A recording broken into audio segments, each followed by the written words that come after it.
자, 네이시경의 보이는 라디오 오신 분 반갑습니다. 안녕하세요. 예, 이거 라디오 부금 끌고 가겠다.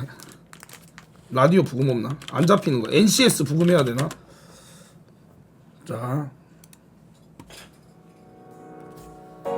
안녕하세요. 밤 11시 반을 책임지는 네이시경입니다. 오늘도 어떤 주제가 왔는지 벌써부터 기대되는데요. 꽁트와 함께 추억 속으로 빠져보겠습니다. 출발! 자, 바로 가겠습니다. 자, 23분인 거 저도 알고 있습니다. 첫 번째, 고백해야 할까요? 자, 우리 문 XX씨가 보내주셨습니다. 안녕하세요. 어느덧 깜빡이 4년차 26살 취준생입니다. 네이시경씨가 연애 박사로 유명해서 부끄럽지만 제 사연을 보내봅니다. 유난히도 추웠던 작년 12월의 오후, 그날도 평소와 비슷하게 취업 준비를 위해 스터디 카페에서 자격증 공부를 하고 있었고, 감스 유튜브가 올라왔길래 오 치아스! 라고 속으로 외치며 영상을 보려 잠시 밖으로 나왔습니다. 그렇게 혼자 어깨를 들썩이면서 유튜브를 보고 있는데 갑자기 누가 제 등 뒤를 치면서 오빠 오랜만이야 하고 불렀습니다. 블루투스 이어폰이 노이즈 캔슬링이 너무 잘 돼서 방심하고 있다가 소스라치게 놀라서 형한테 매우 미안한 말이지만 살짝 영상을 보고 있던 게 부끄러워서, 예? 여튼 바로 핸드폰 화면을 끄고 얼굴을 보니까 고등학교 때 친했던 여자 후배였습니다. 제가 본가는 전남에 있고 대학교를 서울로 올라가게 돼서 진짜 거의 한 6년 만에 보는 후배였고, 지연아 얼마 만이야? 잘 지내지? 라고 말하니 이렇게 보니까 너무 신기하다. 오빠도 잘 지내지? 라고 말하며 계속 대화를 이어갔습니다. 그리고 같이 카페도 가게 되었습니다. 사실 고등학교 때는 그 친구가 별로 꾸미는 거에 관심이 없어서 그 여자애는 수수한 이미지였는데 성인이 되니 너무 예뻐져서 깜짝 놀랐습니다. 오빠 사실 나도 여기 스터디 카페 다녀. 앞으로 자주 보자. 이 말 한마디에 일주일에 3번 정도 가던 스터디 카페 출석률이 일주일에 6번 정도로 오르게 되었고, 스터디 카페를 가는 날들이 매우 설레고 좋아졌습니다. 마지막 연애가 군대 가기 전이었는데 오랜만에 연애세포가 다시 살아나는 느낌이 들어 너무 싱숭생숭했습니다. 매번 갈 때마다 보지는 못했지만 지연이랑 같이 시간이 맞을 때면 카페나 저녁을 종종 먹으며 제 마음이 좀 더 커져갔던 것 같습니다. 그러던 중 2월 초에 지연이가 취직에 성공해서 오빠 대박이야, 나 드디어 취업 성공했어 라고 말하는데 축하해줘야 하는데 제 마음은 쿵 내려앉았습니다. 저는 아직 공부 중이고 이제 지연이는 더 이상 스터디 카페 오지 않아도 되니까요. 억지 미소를 지으며 지연이를 축하해주고 이제 3월에 입사할 예정입니다. 입사하기 전에 또 같이 한번 보면서 밥 먹기로 했는데 그때 제가 제 마음을 고백하는 게 맞을까요? 아닐까요? 사실 지연이 마음도 아직 확실히는 모르겠고 무언가 거절했을 때 또 사람 한 명을 잃게 되는 것 같아 두렵습니다. 그리고 아직 저는 취업 준비 때문에 더 열심히 공부해야 하는 시기도 하고, 그냥 취업을 성공한 거 고백하는 게 맞을까요? 내시경 씨의 조언 듣고 싶네요. 안녕하세요, 내시경인데요.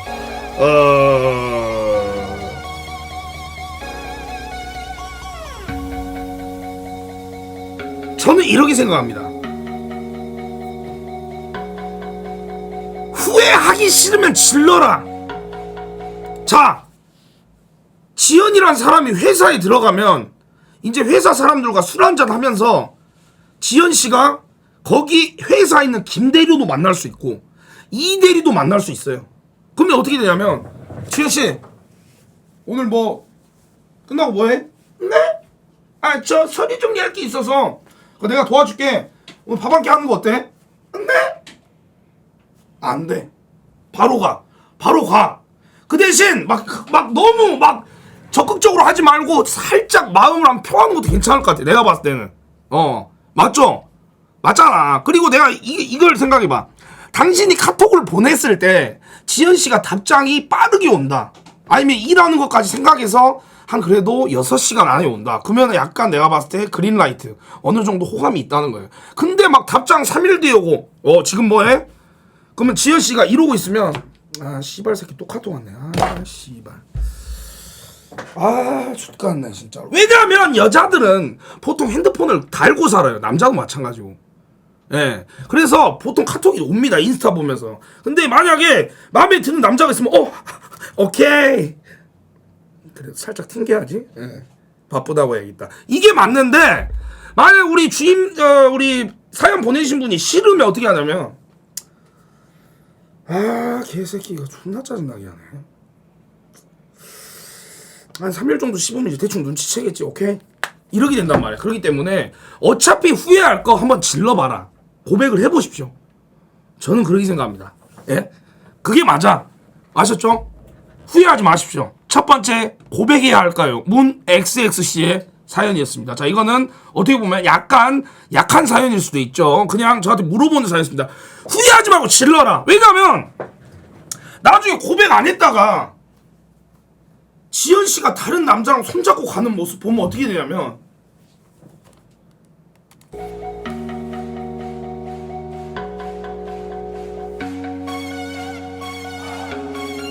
이렇게 된단 말이야. 뭔지 알지? 근데 이게 또 고백을 해서 좆될 수 있어. 차일 수 있단 말이야. 차이면 그게 또 힘들어요. 하지만 저는 이렇게 생각해요. 아무것도 안 하는 것보다는 그래도 인생에 있어서는 뭐라도 해보는 게 낫지 않겠냐 얘들아. 맞잖아. 나는 그렇게 생각합니다. 부금이 너무 안 맞는다고? 알았어. 그럼 내가 부금을 이제 맞는 것도 좀 해줄게. 이게 내가 게임스튜디오에 올리려 했는데 이게 내가 먹고 살려고 하려고 그랬는데 알았어. 그러면 내가 부금 신경 안 쓰고 좀 해볼게요. 제가 좀 먹고 살려고 그랬는데 알겠습니다. 자!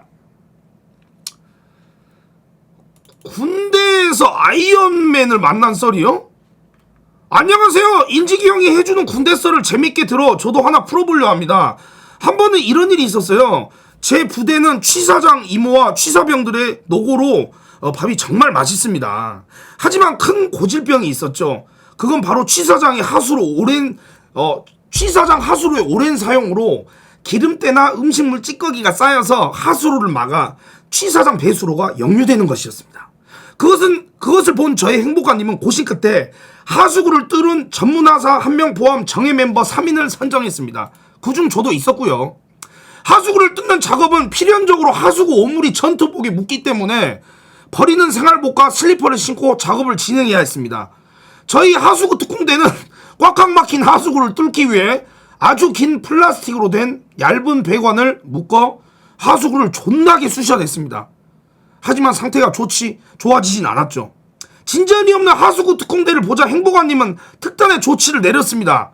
그것은 바로 대대에서 소방차를 빌려 하수구에 소방차 호스를 넣고 물을 발사해 수압으로 하수구를 뚫는 것이었습니다. 저희 특공대는 야 역시 행복한인가 하고 감탄하며 바로 작업을 시작했죠. 하지만 상태가 좋아지진 않았습니다. 진전이 없는 하수구 특공대를 보자 오케이 똑같은 거 계속 읽었네. 소방차를 빌려 작업을 들어가기 전 소방차 운전병이 소방차에 침전물이 쌓인 물이 남아있어 빼고 새로운 물을 받아온다고 하더군요.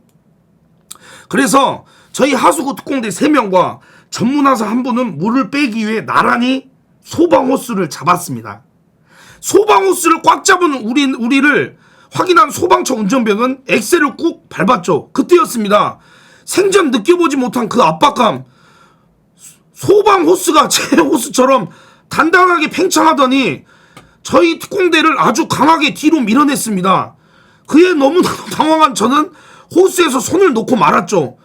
놓고 나서 주위를 둘러보니 제 뒤에 있던 특공대 3명이 모두 손을 놓고 서로를 보고 있던 것이었습니다. 당황한 표정으로 다시 호스 쪽을 바라보니 전문화사 1분만이 온몸으로 호스를 붙잡고 버티고 있었습니다. 안돼 안돼! 호스는 여의주를 뺏긴 이무기처럼 성을 내고 있었습니다. 호전하던 전문하사님이 이무기를 제압하려 몸을 아래로 기울였는데 이무기의 물줄기가 엄청난 수압으로 바닥을 밀어내며 전문하사님과 함께 용오름을 시작했습니다. 제가 봤을 땐 체감 2m는 하늘로 올라갔습니다. 좆땜을 느낌 전문하사님은 그때서야 손을 놓았고 바닥으로 쿵 떨어졌습니다. 뭐라고? 아니 2m로 올라간... 자 일단은 좆땜을 느낀 소방차 운전병은 그때서야 엑셀을 발을 떼고 상황은 일단락 됐습니다. 한참은 배를 잡고 바닥에 뒹굴며 웃던 저희는 그 뒤로 하사님을 아이언맨 하사라고 부르게 됐죠. 야, 이게 근데 실화냐? 어? 아니 근데 이게 이해가 되긴 해. 이렇게 하다가 탁 놓으니까 오 해가지고 이렇게 올라간 건데 실험해보자고? 뭐 이 새끼야? 제가 일단 제목을 읽어버려가지고 좀 스포가 됐는데 세 번째 사연 한번 가보도록 하겠습니다. 자, 읽은 것들은 좀 지우고 자 이번엔 준미님이 보내주신 사연입니다. 제가 옆에서 본 친구의 이야기입니다. 어느 날 여자친구가 얘기하던 중 갑자기 방구가 마려웠는지 여자친구에겐 들키지 않으려고 어제 이런 일이 있었어 라며 조금 큰 소리로 말을 하던 겁니다. 그런데 말보다 방귀 소리가 컸는지 친구의 여자친구는 미안한데 뿡 소리가 너무 커서 못 들어서 다시 말해봐라고 말을 해. 제 친구의 얼굴이 거의 오른코으로 빨갛게 돼서 많이 웃었던 기억이 있네요. 야, 이런 건 좀 빼라. 이 뭐야 이게? 야, 이런 건 좀 빼. 야, 이런 건 좀 빼. 어우 씨. 이런 건 너무 많이 본 거잖아. 그래. 자, 그다음 가보겠습니다. 야, 이거 부금 하나 추천해봐. 그래도 부금 하나 틀고 가야겠다. 내가 봤을 때. 야, 부금 하나 너무 짧아. 야, 부금 하나 추천해봐. 이거 틀고 가야겠다. 부금이 약간 내가 봤을 때 그 삼삼함을 깔아주는 그런 게 있어서. 야, 부금 하나 추천해봐. 유튜브에 뭐라 치면 되냐?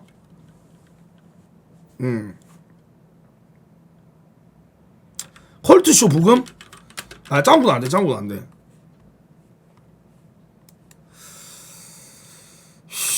짱구 부금 짱구 좋아. 짱구로 가자.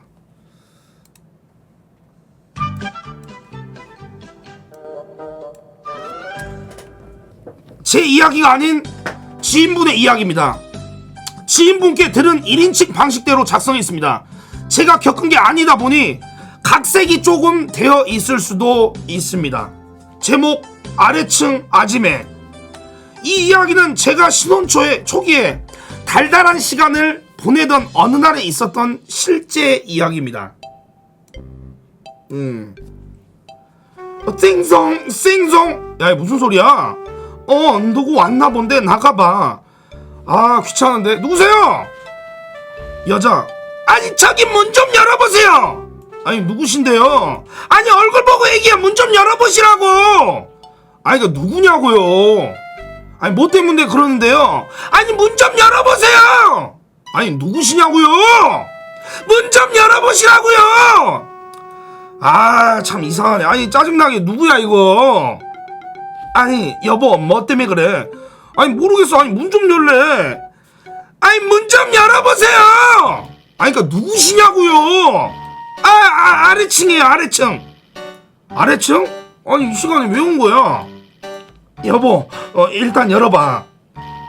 오, 깜짝이야. 아니, 아주머니. 안녕하세요. 아래층에 이사 왔는데 위층은 어떤가 보려고 온 거예요. 아이, 뭐 다 똑같죠. 다를 게 뭐가 있겠습니까? 위층은 시원해요? 아이, 시원합니다. 여기 뭐 나쁘지 않은 것 같은데요? 너무나도 어이없고 황당했습니다. 초면에 그것도 어제 이사 온 사람 낯선 방문, 매너도 없고 정말 무개념 그 자체였습니다. 그러던 어느 날이었습니다.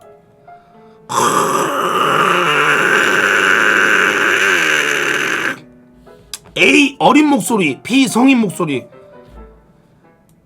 살려주세요. 이년아, 쌍년아, 개같은 년이. 자기야, 무서워. 난 무서워. 이거 뭐야? 뭔 소리야? 살려주세요. 잘못했어요. 이년아, 쌍년아, 개같은 년이. 부부싸움 하는 것 같은데? 당신이 나가서 확인해봐. 나도 무서운데? 알았어. 내가 나가서 확인해볼게.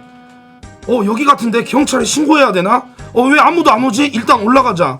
여보, 무슨 일인지 알아냈어? 부부싸움 같은데 내일 또 이러면 신고하자. 그리고 며칠간 조용한 나날이 이어졌습니다. 하지만 오래가지 못했습니다. 에이, 살려주세요. 너 같은 년은 죽어, 개 같은 년아. 오늘은 도저히 못 참겠다. 내가 내려가서 확인해볼게.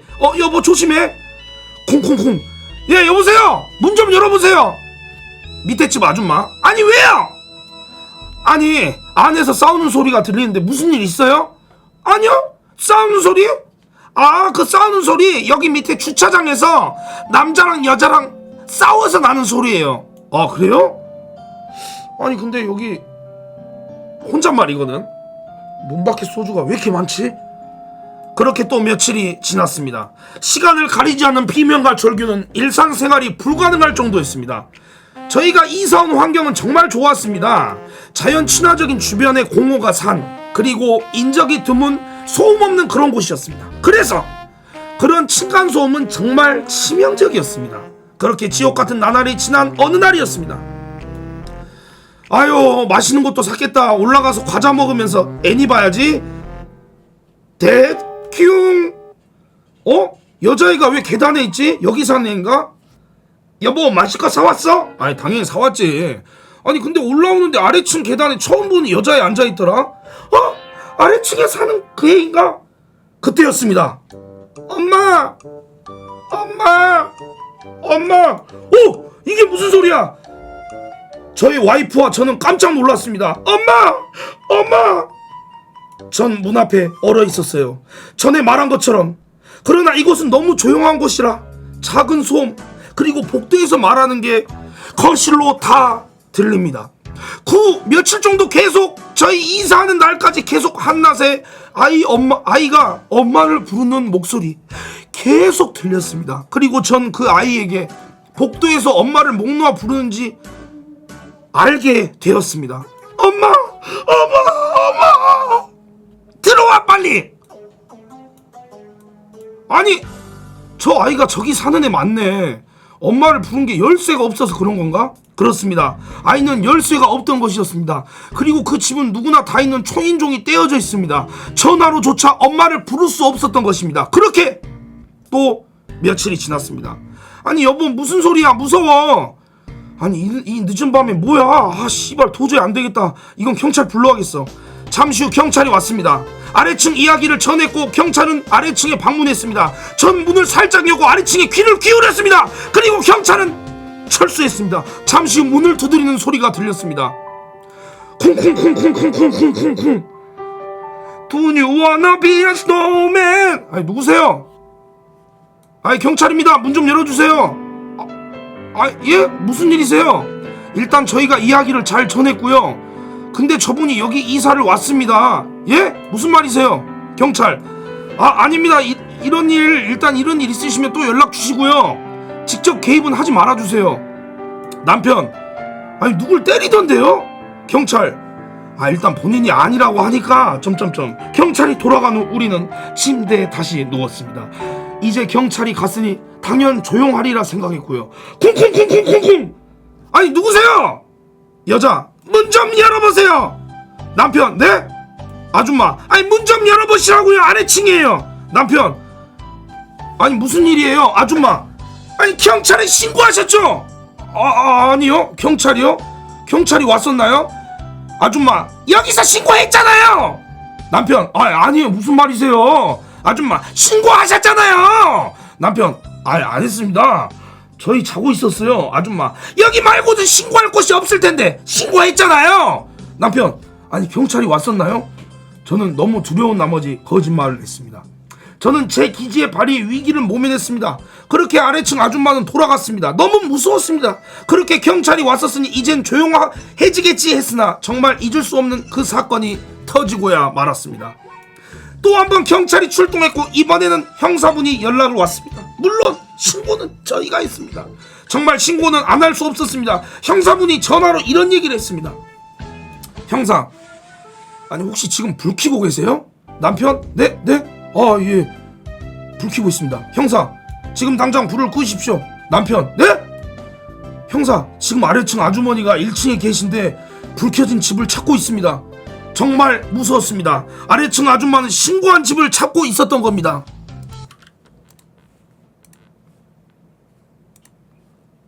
오, 잠시만요. 이건 무서운 부분으로 바꿔야 돼. 무서운 부분으로 바꿔야 돼. 그리고 더 이해가 안 가는 부분이 있었습니다.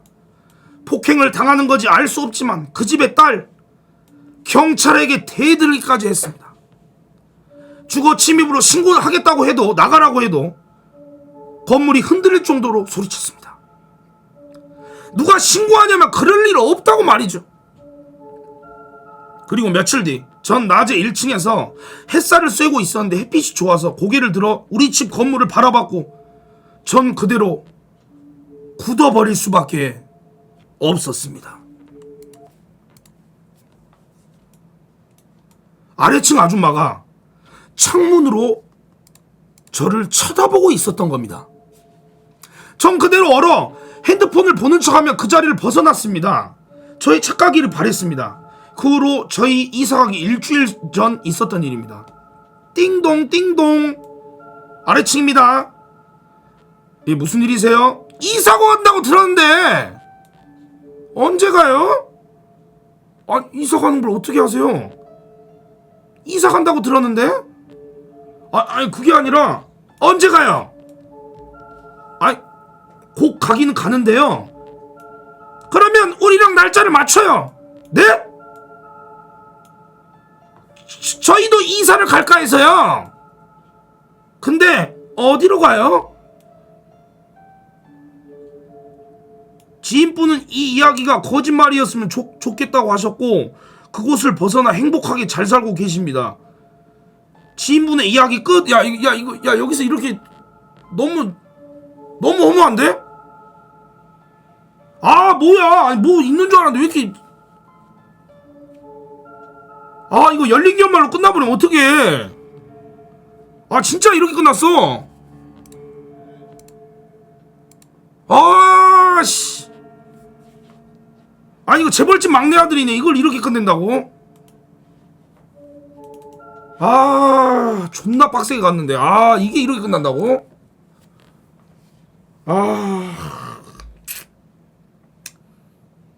야 탱구야, 여기서 그나마 제일 웃긴 거 한번 네가 선정해봐. 여기서 그나마 제일 웃긴 거 하나 선정해줘. 이게 사연 보내다 보면 재밌는 것도 이렇게 하겠지. 이게 일화니까 한 거요? 예, 이렇게 하다 보면은 뭐 내가 봤을 때 뭐 저 괜찮은 사연 오겠지. 이제 일하잖아 얘들아. 이렇게 하다 보면 좋은 거 오겠지. 이것도 그냥 그거고. 오케이. 이것도 별로고. 이거 별로라고? 그러니까 완전 웃긴 건 거의 없어요. 뭔가 실화 바탕으로 하는 것들은 좀 있는데. 오케이. 내가 한번 해볼게. 안녕하세요, 감스님. 17살 감박입니다. 제가 중학교 1학년 때 50대 기술 선생님이 계셨습니다. 그 선생님께서 말씀하실 때마다 저는 한숨 쉬면서 재미없다라는 식으로 티를 냈는데 일주일에 2번 했습니다. 수업을 그 선생님과 수업을 한 지 횟수로 5주 정도 되자 그 선생님과 좀 친해져 있었고 수업도 그냥 체념한 듯 조용히 하고 있었습니다. 근데 수업할 때마다 선생님께서 저한테 나무 필통을 제작 과정을 앞에서 그리라고 시키더군요. 그래서 저는 삐발 존나 귀찮은데 이거 굳이 해야 하나 생각으로 앞으로 나갔는데 네모난 사각형을 그리고 그게 어떻게 그릴지 몰라서 칠판을 가만히 보고 있는데 10초 정도가 지났을 때 선생님이 뭐하냐 라고 하시더라고요.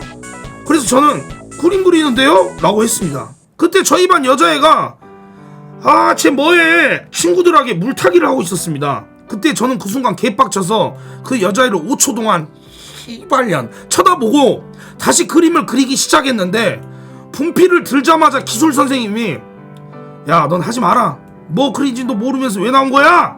저한테 말하면서 친구들에게 비웃음과 개 쪽팔림을 받았습니다. 족병신 존나 못하네. 순간 선생님한테 개빡쳐서 아이씨 라고 하고 6초간 선생님을 쳐다봤습니다. 선생님도 저를 쳐다보고 있더라고요. 저는 그래서 쫄아서 바로 자리로 들어갔습니다. 그 후에 기술 선생님을 만나면 무시하고 질문할 사람 이러면 저한테 뭐라 했던 여자아이를 지목했는데 처음 할 때는 그 여자아이가 했는데 2번 지목하니까 저보고 하라고 했습니다. 이 뭔 말이야 이게. 그때부터 기술 선생님한테 악감정이 생겨서 기술 시간마다 잠을 잤습니다. 쌤도 저를 포기했는지 잠을 자도 아무 말도 안 하더라고요. 그래서 저는 인형을 가져와서 편하게 잠을 자려고 했는데 10분 정도 잘 자다가 갑자기 여자애가 와서 인형을 빼면서 책상에 머리 박고 애들 다 쳐다보면서 개쪽을 당했습니다. 그때부터 그 여자애랑 악연이 시작되나 했는데 아까 인형 사건 이후로 제가 먼저 카톡을 말을 걸었는데 통하는 게 많더라고요. 그때부터 썸을 타면서 중3 때 연애를 하게 됐습니다. 미친놈아들. 지금도 같은 고등학교 가서 잘 지내보려고 합니다. 아니 미친 새끼 아니야 이거. 어? 아니 야 이거 맞아? 어? 개소리를 하고 있어. 어?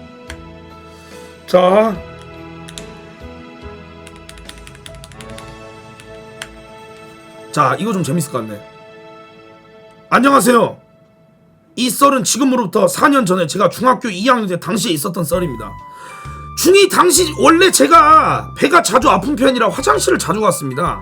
하필 2교시 체육 시간에 배가 존나 아파가지고 똥꼬에 힘을 빡 주고 학교 2층 화장실에 제 고정 변기석으로 올라갔습니다. 근데 역할은 누가 사용 중이고 제가 사용하는 고정 변기석이 변기가 막혀 있었습니다. 근데 뭐 어떡합니까? 똥 나올 것 같아서 튀기 직전인데 급한 대로 막혀있는 칸에 똥을 질렀습니다. 그 와중에 제가 멍청해서 혹시 이거 변기 내려도 내려가자 하는 마음에 내리는 버튼을 눌렀습니다. 근데 이 판단이 정말 초유의 사태를 이야기할 줄 몰랐습니다. 변기물이 변기에 쫄랑쫄랑 마지노선까지 올라오더니 미친 똥 찌꺼기들과 갈기갈기 찢어진 휴지들이 함께 변기물과 같이 넘쳐 흘러 화장실 거의 5분의 1 바닥까지 올라갔습니다. 저는 순간 내정지가 와서 2초간 멍을 때렸죠. 근데 갑자기 역할에서 아이 씨발 뭐야 하는 소리가 들리더군요. 그 소리를 듣고 저는 화장실 칸으로 뛰쳐나왔습니다. 근데 복도에서 존나 뛰쳐나가다가 복도 중간에서 끝자락쯤에서 그 형님에게 내가 누군지 걸렸습니다. 그 형님이 딱 한마디로 제 발걸음을 멈췄습니다. 야! 하고 제가 쳐다보니 손짓으로 일이 오라듯했죠. 뭐 어쩔 수 없이 도망치면 더 좆될 것 같아서 저는 갔습니다. 정말 운도 지지로 없던 게 2층에는 과학실, 음악실, 교무실, 매점밖에 없어서 제 도움은 선생님들께 닿을 수 없었습니다. 왜냐하면 저희 중학교 당시 교무실 같은 경우에도 방음이 잘 될 뿐더러 창문 살짝밖에 안 보이게 회색인데 살짝 투명한 박스로 가려져 있어 저의 처절한 발걸음은 보일 리 없었습니다. 그리고 과학실이나 음악실도 잘 사용하지 않았고 선생님들이 교실로 찾아오는 수업 방식이어서 저는 산속 나무꾼이 호랑이와 마주친 급이었습니다. 그래서 그 형한테 걸어갔죠. 그 형이 제게 말하더군요. 화장실로 들어가 진짜 바지에 오줌 지리는 줄 알았습니다. 화장실로 들어가니까 그 형이 말하더군요. 야 이 씨발 새끼야 너 몇 학년이냐? 아 예, 저 2학년인데요? 라고 말하니까 그 형이 이렇게 말했습니다. 야 이 씨발놈아 장난하냐? 아 나 이거 새로 산 신발이라고 너 때문에 기분 잡쳤잖아 새끼야 어떻게 할 거야? 라고 하더군요. 근데 저도 너무 어린 마음에 억울해서 계속 말대꾸했습니다. 그러다 서로 언쟁이 격해졌습니다. 근데 진짜 저 같은 경우에 다 걸고 인증까지 가능합니다. 키가 당시에 180 후반대로 체격이 상당히 좋았고 크로스핏과 킥복싱을 3년째 다녀서 청소년 대회까지 나갈 정도로 제가 직접 말하기 그렇지만 저는 괴물이었습니다. 그렇게 언쟁을 하다 그 형이 먼저 제 어깨를 밀치셔서 전 열받아서 살짝 좀 째려봤습니다. 그러니까 진짜 키도 170 중반대밖에 안 보이는 스파이더 자켓을 입고 피부가 까무잡잡한 선배가 야 꼬움 한 대 쳐봐라 쳐보라고 해서 저는 진짜 짜증나서 반말하면서 싸웠죠. 진짜 다 걸고 일방적으로 팼습니다. 저는 그냥 발로 한두 대 맞고 그 형 좀 많이 팼어요. 야 이 새끼야 이거 학교폭력 아니야? 어? 그러다 그 형이 일어나서 쪽팔리는 건 죽어도 싫은지 살짝 변기칸 앞쪽 공간 쪽을 백무빙 치다가 제가 싸질러 제낀 변기물에 미끄러 넘어졌습니다. 그 형은 존나 욕을 했고 저는 킥킥킥 뭐예요 형 이랬습니다. 그러다 행정실 아저씨가 잠시 오줌 누시러 오셨는지 저희의 처절한 싸움을 광경을 들켰습니다. 그래서 행정실 아저씨가 저희 둘을 데리고 교무실로 데려가 학령 부장쌤에게 상황 설명드리고 진술서 쓰고 부모님한테 전화드리고 부장쌤한테 좀 혼나다가 학교 끝나면 병원을 가라고 했습니다. 그렇게 상황 끝나고 교실로 가니까 점심시간이더라고요. 저는 뭐 그 형님한테 약하게 맞아서 그냥 교실로 갔습니다. 그러다 친구들이 뭐하고 왔었냐고 존나 물어봐서 그냥 2학년 전심줄 쓸어가기 15분이었나? 그 정도 남아서 썰 존나 풀고 있었습니다. 한 썰 풀기 5분 정도였나? 뒤에서 썰 풀던 자리가 교실에서 창문 쪽이었거든요. 근데 진짜 MSG 절대 안 치고 그 존나 처맞은 선배님이 뭐 무슨 생생히 기억납니다. 이게 뭔 말이야? 운동장에서부터 무슨 지가 나뭇잎 마을 닌자 마냥 닌자 뛰는 모습으로 존나 교문까지 뛰쳐나가더군요. 그래서 저는 존나 쪼개면서 저 새끼 이러면서 존나 소리쳤을 겁니다. 그러면서 뭐 저는 친구들이랑 급식수로 뛰어갔고 그 형님은 존나 쪽팔려서 도망갔나 봅니다. 뭐 뒤이야기는 해봤자 좀 늘어질 것 같아서 얘기 안 하도록 하겠습니다. 뭐야 이게? 응? 이 새끼 이게 자랑이야? 어? 이 자랑이냐 임마? 어? 내 애들이 아쉬운 게 마지막이 좀 아쉽네. 얘기를 재밌게 하다 마지막이 아쉬워. 자, 뭐 2편부터는 제가 직접 검수하도록 하겠습니다. 시간이 없어가지고. 안녕하세요. 제주 사는 32살 애청자입니다. 때는 2012년 저는 제주도에서 해군으로 남들처럼 평범한 군생활을 하고 있었습니다. 그러던 어느 날 군가 경연대회에서 저희 부대 간부님이 작사하신 군가가 채택되어 갑작스럽게 계룡대로 파견을 나가게 됐습니다. 계룡대가 대전이죠. 해군 중 제가 근무한 부대와 해군 홍보단이 해군 대표로 뽑히게 된 것입니다. 물론 상병 말대 간 거라 그곳에서 생활은 나쁘지 않았습니다. 일과 시간 내내 안무를 포함한 군가 연습에 뒤지는 줄 알았는데 그것도 모자라 해군 참모차장 아마 투스타로 기억합니다. 해군 참모차장이 군가 연습하는 걸 보러 오겠다고 갑작스럽게 방문을 하게 되었습니다. 먼저 해군 홍보단 준비한 군가를 했는데 와 역시 괴물들만 모여있으니 소름이 돋았습니다. 그래도 저희는 와 좆됐다 싶어도 열심히 연습했으니까 잘해보자 했는데 1절을 잘 넘어가고 간주해서 따로 CD를 굽지 못해 앰프에 핸드폰을 연결시켜 핸드폰으로 반주 MR을 틀었습니다. 설마 누가 전화를 하겠어 했는데 하필 씨발 그때 누가 전화를 한 겁니다. 하필 많고 많은 그 순간에 하필 전화를 그때 걸었을까. 진짜 무대는 정적이 흐르고 담당 보좌관님이 식을땀을 흘리며 어우 죄송합니다 다시 하겠습니다 하시고 곧 저희는 다시 정신을 차리고 다시 군가를 열심히 했죠. 열심히 했는데 중간쯤 갑자기 재생되는 MR이 끊기며 까똑 이지랄. 와 순간 저희는 벙치고 무대는 조용. 영화 태극기 휘날림의 한 장면이 생각나더라고요. 이게 다 꿈이었으면 좋겠어. 무대에선 참모총장 투스타가 괜찮다고 격려의 박수를 보냈지만 끝나고 그 핸드폰 주인 간부님은 굉장히 고생을 하셨던 것으로 기억이 납니다. 실화입니다. 예. 존나 힘들겠네 진짜로. 존나 힘들겠어. 원래 진짜 이러게 되면은 좋습니다. 예. 자 2번 가볼게요. 이거 계속 하다 보면은 그 다음은 좀 괜찮은 것도 나오겠죠. 자, 두 번째 출발해 보도록 하겠습니다. 시험 기간에 친구랑 당구장에 가서 진 사람이 당구장비를 내기를 했는데 제가 진 거예요. 근데 지갑이 집에 두고 와서 아빠한테는 거짓말로 친구랑 밥을 먹었는데 밥값을 집에 두고 왔다라고 거짓말을 치고 아빠 카드로 계산하는데 카드로 계산하니까 땡땡 당구장 5,000원 이렇게 문자가 간 겁니다. 아빠가 전화 오더니 야 너 지금 어디야? 라고 하시더라고요. 그래서 제가 밥 먹고 있는데요? 라고 하니까 땡땡 장구장 아니고? 라고 하시길래 아빠가 오케이 알았지 라고 생각했는데 갑자기 카드로 계산한 게 떠오른 겁니다. 제가 좆됐다 싶어서 아빠한테 말을 하려는데 아빠가 야 넌 이제 죽었어 임마 라고 말씀하시길래 멘탈이 터져서 전화를 끊었는데 마침 누나가 전화 와서 저한테 개지랄을 존나 하는 거예요. 참고로 누나는 어릴 때 저를 많이 때려서 누나가 무섭습니다. 그래서 집에 어떻게 가지? 이 생각을 존나 하고 그냥 집에 가지 말까? 라는 생각도 했습니다. 예전에 학교에서 담배 피다가 걸려서 아빠랑 누나한테 존나 혼났었거든요. 결국 집에 가서 누나한테 존나 맞고 혼났다 하지만 사람은 변하기 어렵다고 저는 다시 당구장에 가서 아빠 걸로 결제했습니다. 자 미친놈이고요. 좋습니다. 자 대단한 놈입니다. 대단한 놈이고요. 자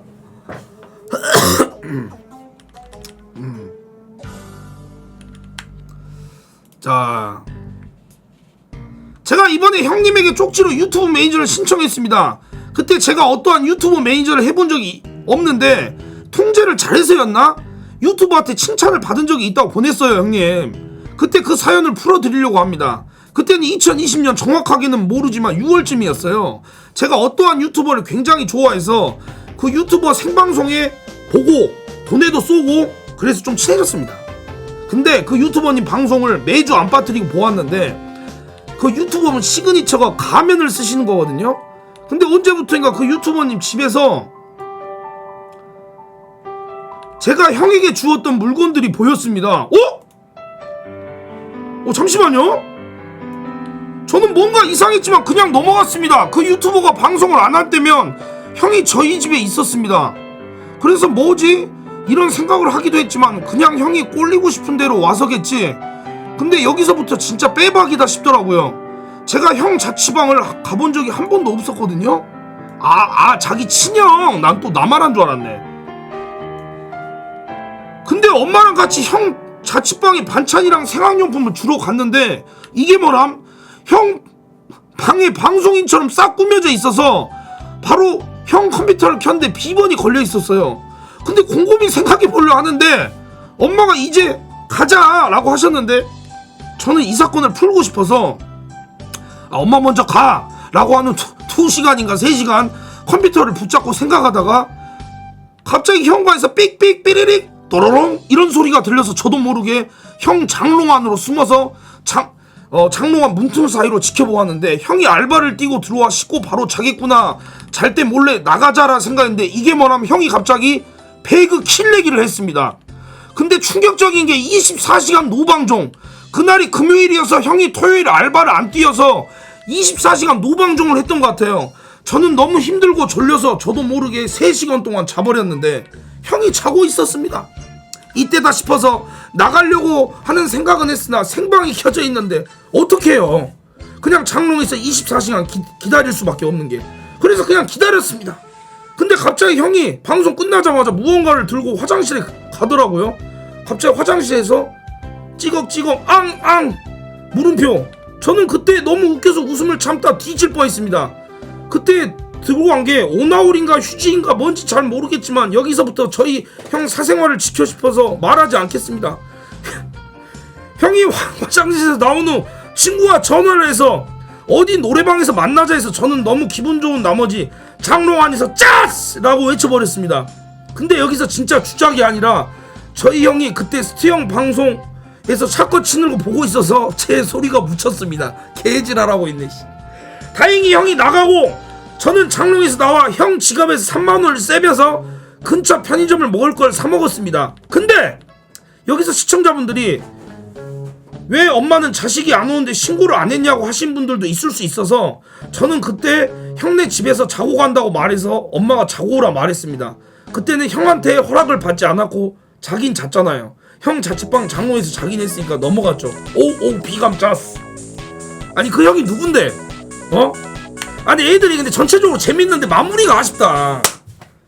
얘들아, 그러니까 너희가 2화부터는 사연이 존나 재밌다가 마무리가 너무 아쉬워 지금. 뭔지 알지? 그러니까 존나 재밌는데 마무리가 좀 아쉬워요. 계속 가보겠습니다 여러분들.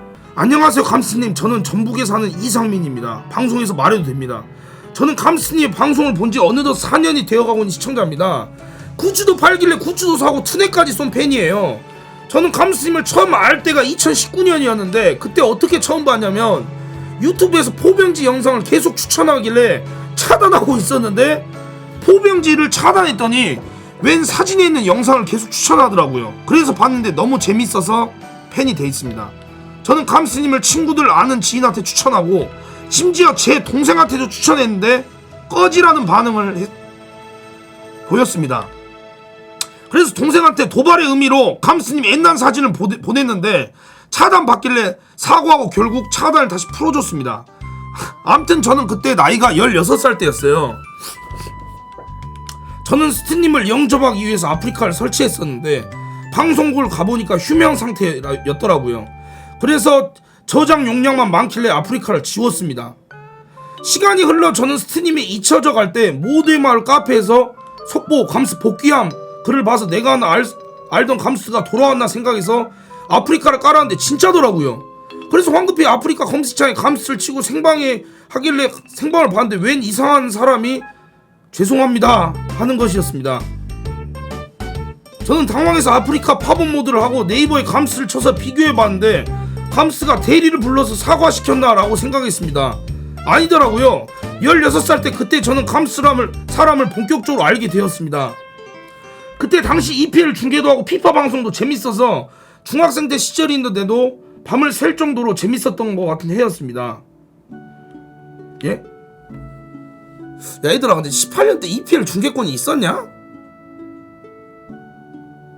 야 그때 복귀하고 19년도 EPL 중계권이 있었어? 아 그래? 오 2020년 넘어갈 때쯤 12월 때부터 그때 롤 방송을 잠깐 해서 손절할 뻔한 시기였습니다. 이유는 제가 그때 롤이라는 게임을 전혀 모르고 방송에 감스 롤이라는 제목만 봐도 껐습니다. 제가 알던 감스는 피파 방송과 축구 중계를 하는 BJ였는데 피파와 축구와 관련된 방송을 안 하고 롤 방송을 해서 방송을 거의 안 보던 시절이었어요. 루광래와 함께하던 수정공 FM 방송만 봤습니다. 하지만 저는 주변 친구들이 피파를 안 하고 롤을 하길래 저도 부모님한테 설득시킨 후 계정을 만든 뒤 롤을 설치해서 했는데 은근 재밌더라고요. 저는 자연스럽게 감스님이 피파 방송 말고 롤을 할 때마다 보았습니다. 제일 재밌던 영상이 4연승 미션 할 때, 예, 그때 제 당시 제 티어는 브론즈였는데 지금은 아이언 1입니다. 저는 언제나 감스님을 저격하기 위해 기다리고 있습니다. 2021년 제가 고2 시절이었는데 그때는 아마도 도쿄 올림픽 시즌이라 중계를 재밌게 봤던 기억이었습니다. 제일 기억나던 게 휴식 시간에 감스님이 롤을 했는데 김재덕 예시 앙창림 세트 드립이 재밌어서 기억이 남네요. 2022년 제가 고3 때였는데 처음으로 감스님과 전화 데이트를 통해 감스님과 대화를 했던 시기였습니다. 그게 제일 기억이 남습니다. 그때가 8월 여름방학 시즌이었는데 새벽 5시 때쯤 사연을 말해라 컨텐츠 진행했을 때 운 좋게 걸렸는데 대충 대학 때문에 고민하던 사연을 말했는데 형님이 진지하게 대답해줘서 감사했습니다. 그때 형님이 아프리카 보는 시청자냐고 물을 때 저는 시청자라고 말하고 아이디가 인직 치아 박살이라고 말했었는데 형님이 인치방 많이 채팅해서 보인다 그만 봐라 말해서 제일 기억이 남습니다. 그리고 다행히 대학은 붙었습니다. 영상 올리기 기다렸는데 슬픈 사연이 있다고 영상 안 올려서 아쉬웠습니다. 수능 끝나고 12월 때쯤 형님이 피파 메모를 구할 때 쪽지로 장난쳤다가 인직 치아 박살 너는 내 방송에서 정지 먹을 때까지 블랙이라고 블랙을 먹여서 지금은 부계정을 보고 있습니다. 아무튼 길게 말했네요. 방송 잘 보고 있습니다. 그리고 생방 때 그만 좀 삐지세요. 저번에 삐진 거 보고 자기의 글 올리려다 참을 뻔했습니다. 블랙 좀 풀어주세요. 아이디는 루시아13입니다. 그럼 빠이. 씨발 미친놈인가? 미친놈인가?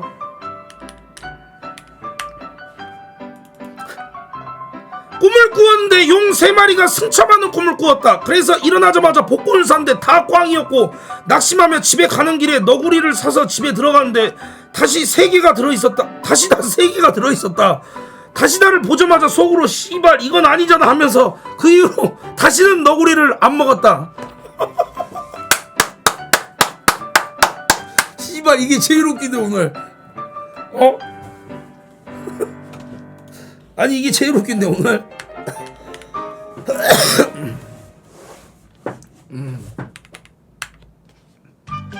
인증 막박 결혼. 제가 초6 때 이제 친구 한 5명이랑 다 같이 한 집에서 벨트를 조졌습니다. 지금은 당연히 하면 안 되죠. 어린 마음에 이제 한 집에 벨트를 계속했습니다. 그러다가 이제 아파트 통합해서 쉬고 있었습니다. 도우락 소리가 들리면서 집주인 아저씨가 뛰쳐나온 겁니다. 저랑 한 명은 도우락 소리를 듣고 도망갔는데 남은 친구들이 그걸 못 듣고 도망을 간 겁니다. 그래서 잡히고 그 아저씨가 경찰을 부르셔서 경찰서에서 방송문을 쓰고 반성했습니다. 죄송합니다. 뭐야? 야 사연이 너무 뜨뜻미지근하다 오늘. 자, 벨트 하지 마시고. 자, 야야야 댕구야 이런 거는 좀, 야 이거 내가 검수할게. 이제 앞으로 내가 검수할게. 자, 아니 이거 내가 할게 내가. 자, 저는 어릴 때 교통사고부터 해서 뇌수막염 등 1, 2년 주기로 크게 아팠습니다. 그중 양쪽 손목이 박살나서 쌍깁스한 추억이 있는데요. 감스님이 꽁트로 잘 살릴 수 있을 것 같아서 사연 보냅니다. 오늘 방송도 재밌게 보겠습니다. 중3 때 일입니다. 나는 자전거로 20분 정도 거리의 중학교에 다니고 있었습니다. 기말고사 3일째 나는 늦잠을 자버렸고 자전거를 끌고 나와 미친듯이 페달을 밟았습니다. 평소와 가는 길과 다르게 조금 좁지만 빠른 길을 택했고 출발한 지 5분도 안 돼서 사건이 발생했습니다. 아니 분명히 멀리서 봤을 때 내리막길이었는데 가까이 도착해보니까 경사가 있는 계단이었습니다. 그때 나는 지각의 압박으로 인해 내리막길 풀 악셀 중이었고 놀란 마음 자전거 브레이크를 풀로 당겼습니다. 그 상태에서 자전거 뒷바퀴가 들리면서 공중으로 붕 떴습니다. 떨어지면서 양손을 쭉 뻗었고 바닥에는 양 손목이 먼저 부딪히고 그 다음 가슴 배 순으로 떨어졌습니다. 내가 넘어지고 나서 고통을 못 느꼈던 건 부끄러웠기 때문입니다. 바로 옆 학교 우리 학생들이 타고 있는 마을버스가 지나가고 있었습니다. 당시 나는 남녀공학을 다니고 있었기에 뭔가 더더욱 부끄러웠습니다. 그때 속으로 이거 잠시 누워있다가 그냥 일어나서 학교 가야겠다 하고 엎드려 있었습니다. 그런데 갑자기 멀리서 어떤 아주머니가 달려오셨습니다. 아이고 학생 괜찮나? 일어났지? 괜찮아요? 그때 일어나려고 했는데 이상하게 몸에 힘이 들어가지 않았습니다. 그냥 그대로 엎드려 있었고 아주머니께서는 119에 신고하셨습니다. 속으로 굳이 119까지는 너무 오버하시는 것 같은데 라는 생각이 들었습니다. 그리고 아주머니께서는 우리 집 전화번호를 물으셨고 잠시 후 멀리서 엄마가 내 이름을 부르면서 달려오셨습니다. 엄마도 많이 놀라셨을 겁니다. 10분 전에 학교 간다고 나간 아들이 쓰러져 있으니. 잠시 후 119 구급차가 왔고 구급대원이 내렸습니다. 나를 일으켜 세우려고 했는데 그때부터 고통이 퍼지기 시작했습니다. 양손은 덜덜덜 떨리면서 손에 힘이 들어가지 않았고 근처 병원에 도착했고 바로 엑스레이 사진을 찍었습니다. 잠시 후 의사 선생님이 곤란해하는 표정으로 엄마를 불렀습니다. 어머님, 아드님 손목 상태를 봤는데요. 그러니까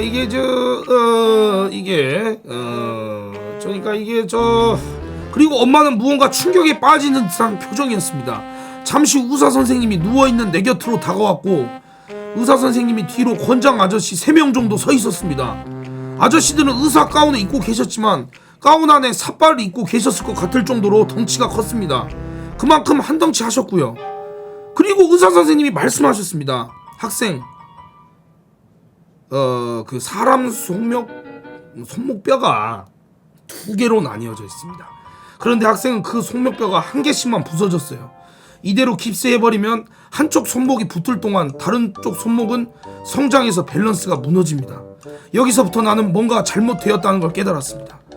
그래서 그 붙어있는 손목도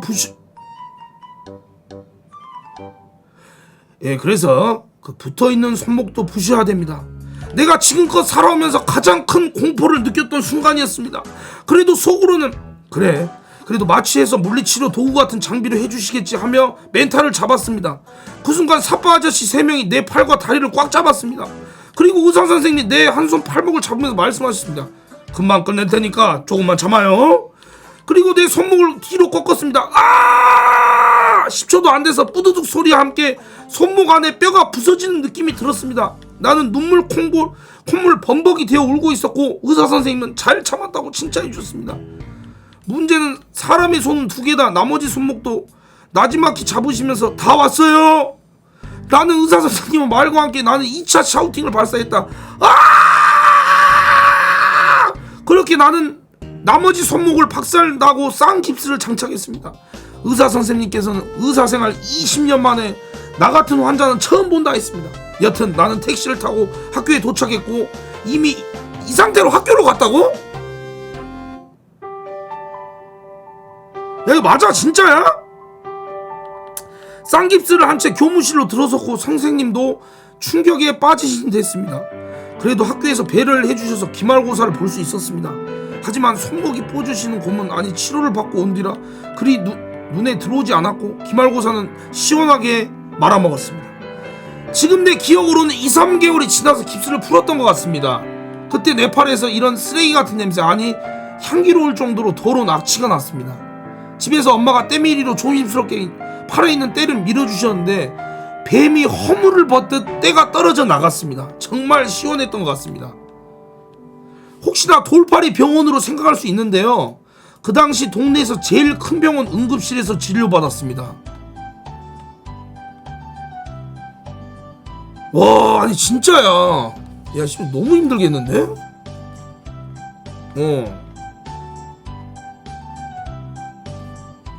와 참씨. 아니 근데 야 친구야 너 진짜 저 건강하게 빈다. 너무 아프겠다. 그니까 자 몇 개만 더 읽고 마무리 하도록 하겠습니다. 다음에는 제가 검수해서 좀 재밌는 걸로. 오늘 재미없다는 게 아니라 마무리가 좀 아쉬웠어. 방금 같은 경우 좀 안타깝네요 우리 친구. 예. 자 조용히 뒤에서 보고 있는 감빡입니다. 인생 처음으로 사연을 보냅니다. 제 군생활 일병 때 별명이 두꺼비고요. 고문관이었던 동기에 관한 이야기입니다. 저희 부대는 해안초소에서 지내는 독립부대입니다. 매일 철조망 뒤에서 하루에 4km 정도의 등의 수류탄과 탄약을 가지고 해안가 중간중간 초소에서 경계 근무를 했습니다. 두꺼비는 해안 투입 직전에 선임들에게 했던 말들이 거짓말로 들통나고 행실이 굼떠서 고문관으로 낙인 찍힌 후에 해안으로 투입하게 되었습니다. 해안 경계 특성상 2인 1조 선임 후임 초소를 밀어내기 형식으로 근무가 돌아가고 있었습니다. 그리고 저녁 근무 중에 두꺼비는 선임과 함께 초소에서 근무를 설 때였습니다. 두꺼비 맞박이 말투로 해주세요. 김선병님 오줌 좀 싸고 와도 되겠습니까? 김선병 아 씨발 아야 너 뭘 먹길래 티방나면 오줌 싸냐. 빨리 갔다 와. 두꺼비 감사합니다. 빨리 갔다 오겠습니다. 그리고 오래 걸려서 욕을 엄청 먹었다고 합니다. 이를 소초에 복귀 후 일이 일어났습니다. 저희는 일병 짬찌여서 분대 빨래를 도맡아 왔습니다. 두꺼비가 자기 분대 빨래를 하려고 빨래를 넣고 있을 때 세탁실 앞을 지나가고 있는 저는 두꺼비가 짙은 갈색이 섞인 자그마치 천을 세탁기에 집어넣은 걸 목격했습니다. 야 두꺼봐 오늘 콧물 잘 썼냐? 아 나는 오늘도 존나 털렸어. 야 근데 너 세탁기에 뭐 집어넣은 거야? 두꺼비 안경닦기 좀 더러워져서 빨라고. 야 뭐가 묻어있던데? 아니 손으로 좀 빨고 넣어야 되는 거 아니야? 그리고 다가오는 저를 두꺼비는 약간 밀어내려고 했지만 저는 세탁기 안을 쳐다보았습니다. 아 냄새. 야 이거 안경 닦인 거 뭐야? 그 초콜릿 먹다 묻었어. 야 씨발 넌 초콜릿에서 똥냄새가 나냐? 그렇습니다. 초소 투입 후 똥이 마려웠던 두꺼비는 오줌 싼다고 거짓말 이후에 초소에서 안 보이는 풀숲에 급하게 이를 보고 휴지가 없어 안경 닦기로 처리를 하고 세탁기에 분대원이 빨리와 같이 세탁을 하려다 저에게 걸려서 저녁은 선임들에게 욕을 들으면서 잠들었다고 합니다. 아 나 존나 더럽네. 아 두꺼비 새끼 존나 더럽네. 아 나 두꺼비 새끼 존나 더럽네. 무슨 안경 닦기로 똥을 닦고 있어. 아니 그러면 그 안경 닦기를 버려야지 임마. 아 나 새끼 존나 더럽네. 안녕하세요. 저는 5년차 감빡입니다. 제가 2년 전에 있었던 일인데요. 부모님과 식사를 하기 위해 택시를 잡아서 탔습니다. 택시를 타고 한 2-3분 정도 가니까 택시기사 아저씨께서 밥은 드셨어요?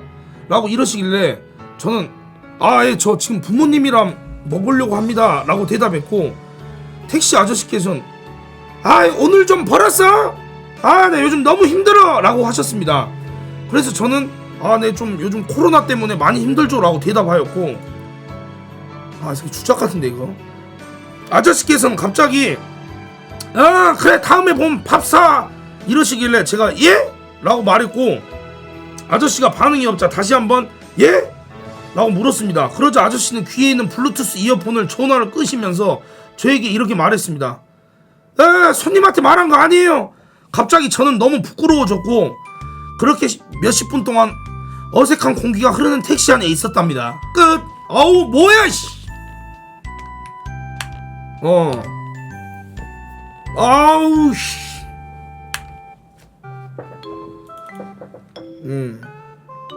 아 너무 삼삼하다. 너무 삼삼해. 진짜로. 오늘 내가 봤을 때 진짜 다시마가 제일 웃겼어 진짜. 형 나 24살 7년차 간박이 고등학교 때 사연 하나 보내. 나와 내 친구들은 항상 급식을 마지막에 먹었어. 그 이유는 선수들은 알겠지만 마지막에 가야 남은 음식을 모조리 다 먹을 수 있으니까 우리는 그렇게 마지막 순서 권법으로 급식을 차지하고 있었어. 아니 그러던 어느 날 강적들이 나타난 거야. 그들은 동갑내기 오타쿠 무리들. 항상 반에서 일본 애니를 보다가 마지막 순서로 가기 시작하는 거야. 그때부터 우리 무리야. 이거 존나 웃기네.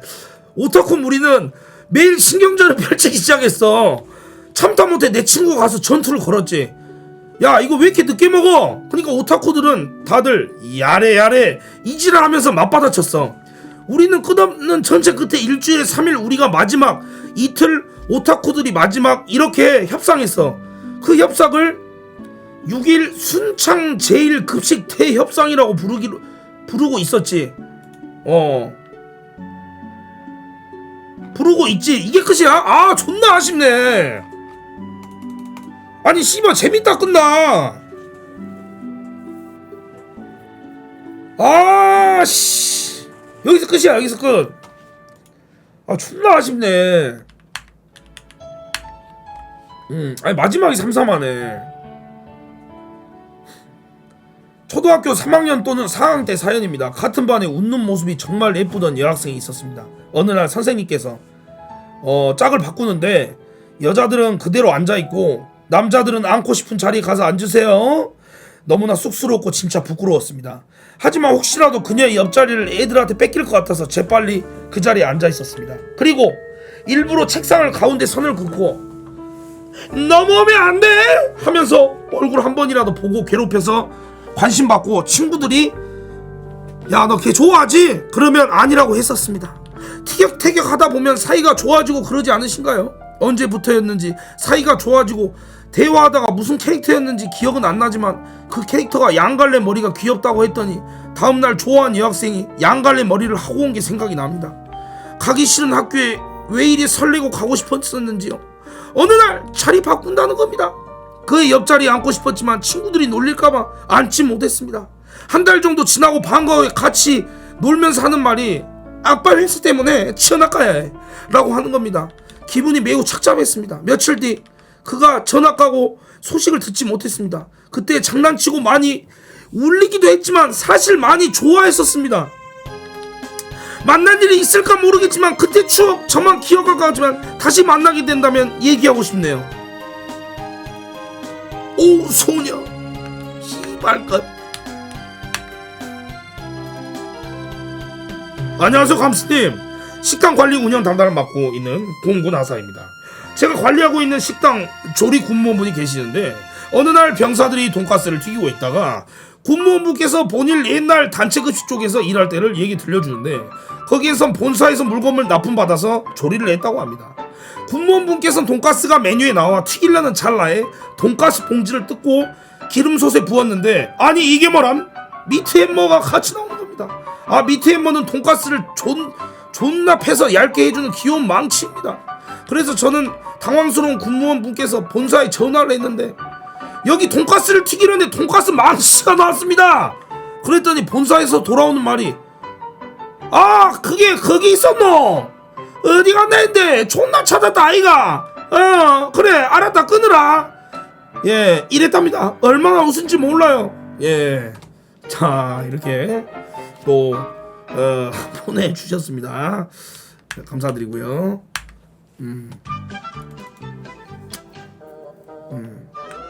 안녕하세요. 마지막 사연 27살 감스방송 시청자입니다. 웃긴 사연 아닌데 제가 20살쯤 겪었던 무서운 사연을 하려고 합니다. 우선 제가 사는 곳은 부산에서 집값이 싸고 사연이 많은 방송 반송이라는 곳에 삽니다. 사연이 많은 반송? 요즘은 밤이 되어도 가로등이 잘 설치돼 있어 밝은 편이지만 전에는 어두운 골목이 많았었습니다. 여튼 그날도 밤 10시쯤 고깃집 알바를 마치고 집으로 향하던 날이었습니다. 집으로 갈 때는 보통 두 가지 길로 있었는데 한쪽은 어둡지만 집으로 빨리 갈 수 있는 길이었고 다른 쪽은 한쪽은 밝지만 조금 돌아가는 길이었습니다. 저는 상남자답게 빨리 집으로 가려고 어두운 길로 자주 다녔었죠. 어두운 길 조금 걸어가면 한편으로 차가 일렬로 쭉 주차돼 있고 반대편으로는 집과 집 사이 골목이 있었습니다. 골목이 있는 길이 있었습니다. 그렇게 집으로 걸어가고 있었는데 저 앞쪽에 차와 차 사이에서 어떤 남자 한 명이 서 있었습니다. 지나가면서 살며시 보니까 또랑 쪽을 보며 그냥 서서 멍하니 있더라고요. 근데 한밤중에 저 어두운 데에서 뭐 하시는 거지? 이상한 사람이네. 저는 그렇게 생각하고 지나갔는데 잠시 뒤 뒤쪽에서 따라오는 듯한 발걸음 소리가 들리는 겁니다. 분명 제 앞뒤로는 아무도 없었어요. 설마 하고 뒤를 살짝 돌아보니까 아까 그 남자가 다시 차와 차 사이로 쏙 들어가는 겁니다. 착각인가 싶어서 다시 걸어가는데 분명히 저를 따라오는 듯이 다시 발걸음 소리가 들렸습니다. 조금 무서워져서 걸음을 빨리 하니 뒤쪽에서 들리는 걸음도 빨라졌습니다. 그래도 집에 거의 다 와서 무시하고 가다가 제가 살던 빌라에 도착했습니다. 얼른 현관문을 열고 살고 있던 4층으로 올라가고 있었죠. 근데 현관문에 잠금 장치가 없어서 그냥 열렸었는데 2층 반쯤 올라갔을 때 밑에서 현관문 소리가 들리는 겁니다. 너무 놀라서 빠르게 4층을 올라가서 도어락을 누르고 문을 닫고 문 중앙에 있는 조그만한 렌즈로 밖을 보고 있었습니다. 제가 방금 집으로 들어왔으니까 밖에는 불이 켜져 있었고 잠시 뒤에 꺼져 있습니다. 한동안 꺼져 있길래 하고 갔나 싶을 때쯤 밖에 불이 켜졌습니다. 무서웠지만 계속 보고 있었는데 사람의 모습은 안 보였습니다. 그리고 잠시 뒤 저는 똑똑히 들었습니다. 작은 남자 목소리로 아씨 하고 약간 화난 목소리를요. 그리고 불이 꺼지고 누군가가 내려가는 소리가 들리더군요. 이거는 추측이긴 한데 제 생각으로는 무슨 짓을 하려고 저를 따라오다가 제가 사는 집인 척 다른 빌라에 들어가서 4층에 숨어 있는 것을 잡으려고 올라왔지 않나 싶더라고요. 그 후로 하남자답게 밝은 길로 돌아가서 집으로 갔습니다. 그리고 남자는 다시 못 본 것 같아요. 근데 내가 봤을 때 존나 무섭지. 아니 근데 이게 당연히 무슨 일이 일어나면 안 되는데 와 참 뭔가 나올 듯 말 듯 하다 끝나니까. 근데 당연히 이제 뭐 그런 일이 일어나면 안 되죠. 예, 진짜 좀 무서워.